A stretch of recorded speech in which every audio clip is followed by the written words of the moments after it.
Want to control and limit cellular data on your iPhone 8 Plus? Look no further. In today's video, I'll show you how to control and limit cellular data usage on your iPhone. So, let's get started. Solution 1. Turn off cellular data while you're not using it. Open Settings, tap Cellular.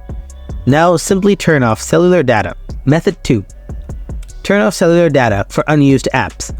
Open Settings, tap Cellular, scroll down, select Unused Apps and disable them. If you still have the same issue, then go ahead and follow more solutions. Solution 3.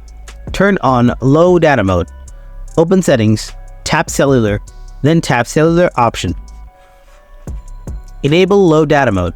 Method 4. Turn off Background App Refresh.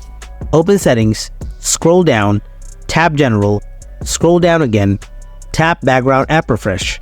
Again tap Background App Refresh. Now tap Off. Method 5. Turn off the automatic download.